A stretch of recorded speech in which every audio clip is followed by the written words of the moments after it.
आप कितना ज्यादा डर जाते हो किसी चीज को देख करके? डरना नहीं है। तो मैं बात कर रहा था क्रोध की, और वो भी क्रोध ध्रुव महाराज। आप देखो, एक छोटे से बालक को अगर क्रोध के बारे में आपको जानकारी चाहिए तो एक छोटे से बालक में आप उसका प्रैक्टिकल कर लेना आज ही जाकर के घर में, कि जब एक छोटे से बालक को डांट करके कोई बात कहोगे, डांट करके कोई चीज मंगाओगे, तो बेटा वो छोटा सा बालक दूर भागेगा। लेकिन उसी के विपरीत अगर आप उसी बेटे से प्रेम से बोलोगे, बेटा एक गिलास पानी दे दोगे क्या, दौड़ता हुआ बेटा लेकर के आएगा आपके पास।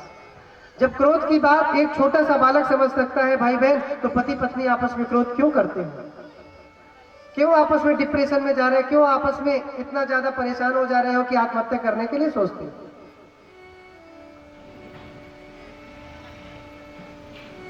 अभी मेरी कुछ दिन पहले कथा हो रही थी।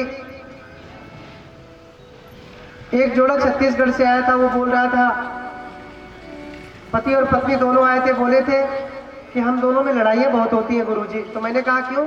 बोले कि ये बोलती रहती है कि ऐसा नहीं करते वैसा नहीं करते, दिन भर हमारे ऊपर ही बात करती रहती हैं। तो पति बोलता है कि ये भी हमारे ऊपर ही दिन भर बात करती रहती है। अब पति पत्नी को दोष दे रहा है और पत्नी पति को दोष दे रहा है। क्या ऐसा ही करके जीवन बिताओगे? आज जरा थोड़ा सा सीख लेना इन सुरुचि और सुनीति और प्रियव्रत महाराज से। आज देखिए हम लोग कितनी लड़ाइयां करते हैं, छोटी छोटी बात में क्रोध करने लगते हैं भाई बहन। देखो ये क्या अच्छी बात है। अरे सबसे अच्छा तरीका तो ये होता है कि जब पत्नी कोई बात कहे तो पति को बात मान लेनी चाहिए, और जब पति कोई बात कहे तो पत्नी को बात मान लेनी चाहिए। कभी कभी ऐसा भी होता है, कोई कोई बात ऐसी भी हो जाती है और सबको ये मालूम भी रहता है कि मेरी पत्नी ज्यादा झगड़ालू है, मेरा पति ज्यादा झगड़ालू है। तो कोई बात नहीं, परेशान होने की कोई बात नहीं। अगर पति कोई बात कहता है तो पत्नी को सुन लेना चाहिए, और जब पति कभी खुश रहे तो पत्नी को अपनी बात चुपके से कह देनी चाहिए। अगर ऐसा कहेंगे तो लड़ाइयां तो कभी होंगी ही नहीं। आज देखिए प्रियव्रत महाराज दो रानियां होने के बावजूद भी ध्रुव महाराज उनके घर में जन्म लिए। जन्म लेने के बाद ये सारी बात, ये सारा दृश्य आज जब सुनीति देखी तो अपने बेटे को बोली, कोई बात नहीं बेटा, आप परेशान मत हो, कोई काम कर रही होगी सुरुचि इसलिए तुम्हें डांट करके भगा दी होगी, फिर चले जाना। फिर जब जाते हैं ध्रुव महाराज, फिर जैसे जाते हैं सुरुचि के पास, सुरुचि फिर डांट करके बोलती है कि तुम्हें मालूम नहीं है, तुम्हें मैं बार बार समझा रही हूँ कि तुम मेरी इस गोद में बैठने के अधिकारी नहीं हो, तुम इस राजमहल में आने के अधिकारी नहीं हो। तो आज ध्रुव महाराज छोटे से थे, बोले कि आखिर फिर मुझे क्या करना चाहिए, ये मुझे अधिकार कैसे मिलेगा, बताओ तो सही। ठीक है मुझे ये अधिकार आप नहीं दे रही हो, लेकिन बताओ तो सही, रास्ता तो बताओ किस अधिकार से मुझे मिलेगा। तो आज सुरुचि कहती है कि सबसे पहले तो तुम्हें अगला जन्म लेना पड़ेगा, और अगले जन्म में जब तुम आओगे, इस जन्म में परमात्मा की खूब तपस्या करो, और जब तुम्हारा जब अगला जन्म होगा तब अगले जन्म में जब आओगे तब मैं तुम्हें इस राजमहल में भी आने दूंगी, अपनी गोद में भी बिठाऊंगी। कथाएं तो बहुत आती हैं, हर आचार्यों ने इस कथा को अलग अलग ढंग से कहा है, लेकिन भाई बहन इसका वेदांत पक्ष क्या कहता है उसको हम समझ लें। आज देखिए छोटा सा बालक था, जब सुरुचि कह देती कि सबसे पहले इस जन्म में तुमको परमात्मा को प्राप्त करना होगा, परमात्मा का दर्शन करना होगा, और जब परमात्मा का तुम्हें दर्शन हो जाएगा तब तुम जब अगला जन्म लोगे तब तुम इस राजमहल में आने के अधिकारी बनोगे।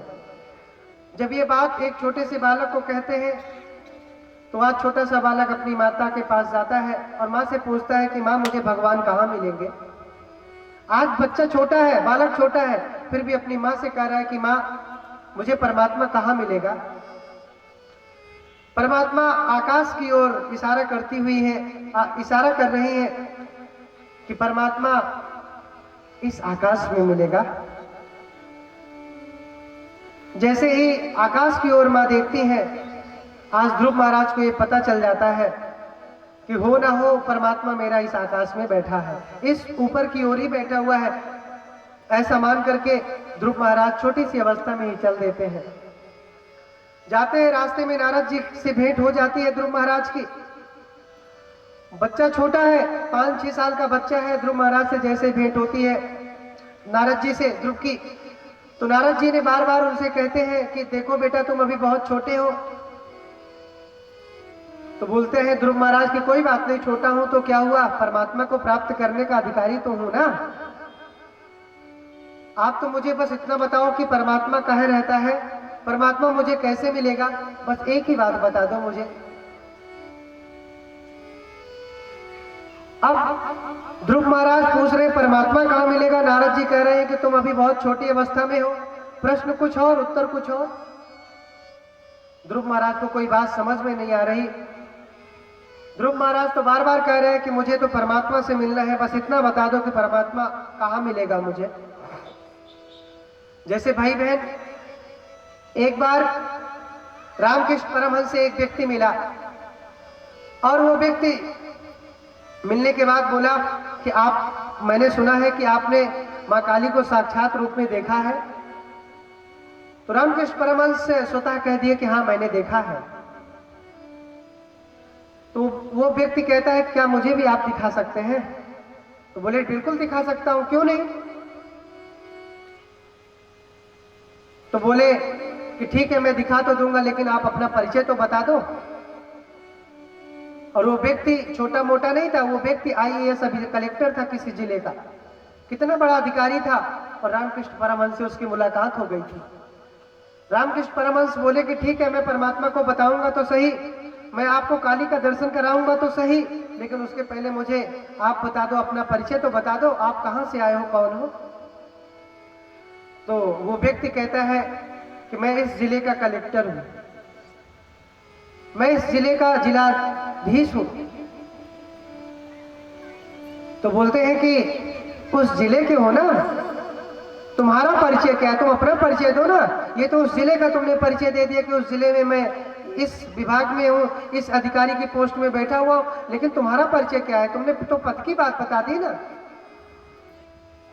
तो बोलता है अपने घर का वो पता दे देता है, बोलता है कि प्लाट नंबर ये, गली नंबर ये, सड़क नंबर ये, जिला ये।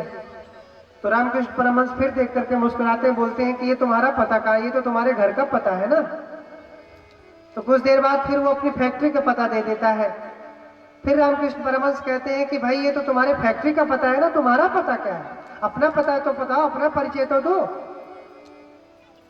धीरे धीरे रामकृष्ण परमहंस उस व्यक्ति को शून्य में ले गए और अंतोगत वो ऑफिसर ये कह दिया कि परमात्मा आप ही बताइए कि मेरा पता क्या है। भाई बहन, रामकृष्ण परमहंस कहते हैं कि सबका पता अगर है तो वो है परमात्मा का चरण, भगवान का चरण ही असली पता है, क्योंकि अंत समय में सभी को वहीं पर जाना है।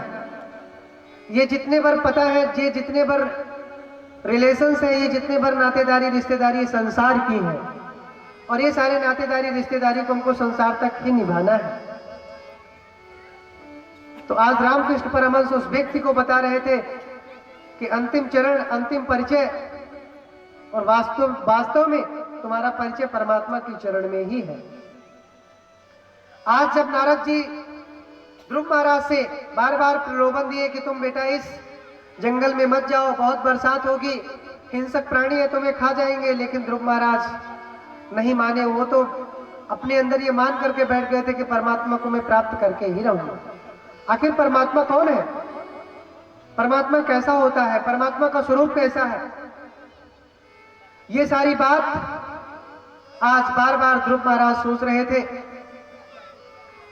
और ध्रुव महाराज नारद जी से बस एक ही प्रश्न करते थे कि आप मुझे केवल और केवल ये बता दीजिए कि परमात्मा कहाँ मिलेगा, परमात्मा का स्वरूप कैसा है। तो आज ध्रुव महाराज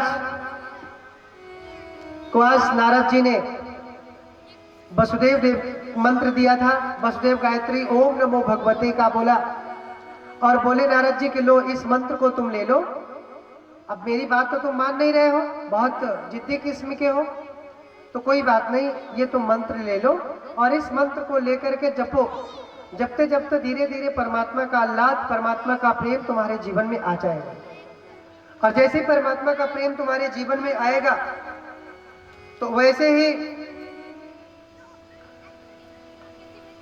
तुम्हारे अंदर जितनी भी भ्रांतियां हैं ना, वो सारी भ्रांतियां दूर हो जाएंगी। तो आज नारद जी वसुदेव गायत्री का मंत्र दे करके ध्रुव जी महाराज को एक शिष्य की उपाधि दी है, अपने को गुरु बनाया है और कहते हैं कि श्री वत्सांग घन श्यामम पुरुषम वनमालिनी शंख चक्र गदा पैद विभक्तम चतुर्भुजम। जब परमात्मा तुम्हें दिखाई देगा ना भाई बहन, आज नारद जी बता रहे हैं कि जब भी तुम्हें परमात्मा दिखाई देगा ना, तो परमात्मा कई रूप में तुम्हें दिखाई दे सकता है। शंख के रूप में, चक्र के रूप में, गदा के रूप में, कोई भी रूप अगर तुम्हें दिखाई दे दे, समझ जाना परमात्मा का सानिध्य मेरे जीवन में आ गया है। और इस कथा के माध्यम से भाई बहन यही आपको सीखना है कि परमात्मा जो जो चीज अपने लिए रखता है, उनमें से कुछ न कुछ चीज हमको अपने घर में रखना चाहिए। जो व्यक्ति चाहते हैं कि हमारे जीवन में, हमारे घर में आध्यात्मिकता आए, ऐसे व्यक्तियों को घर में त्रिशूल रखना चाहिए, घर में शंख रखना चाहिए, घर में चक्र रखना चाहिए, घर में गदा रखना चाहिए। ये सारी चीज व्यक्ति अगर रखेगा घर में, क्योंकि परमात्मा कहते हैं कि अगर इन सारी चीजों को आप रखोगे तो मेरा अंश कहीं ना कहीं आपके घर में रहेगा। और जब मेरा अंश जिस घर में रहता है, उस घर में आसुरी शक्तियां, बाहरी शक्तियां कभी प्रवेश नहीं कर सकती। इसलिए भाई बहन, भगवान के अगर अंश को प्राप्त करना है तो कहीं ना कहीं से उनकी चीज को भी आपको घर में रखना पड़ेगा। क्योंकि अपने शयन के लिए कितना अच्छे बिस्तर की व्यवस्था आप करते हो, कूलर की व्यवस्था करते हो, क्यों? क्योंकि हमें सुख मिले, हमें आराम मिले।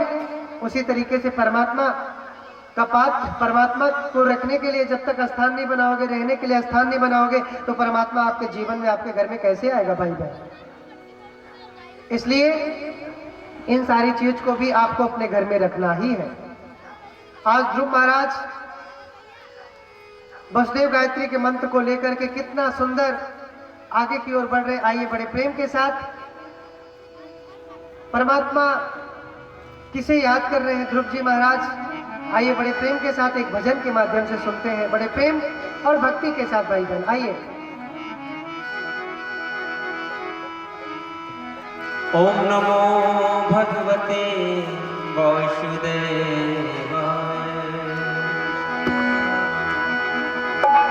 ओम नमो भगवते वासुदेवाय। ओम नमो भगवते वासुदेवाय।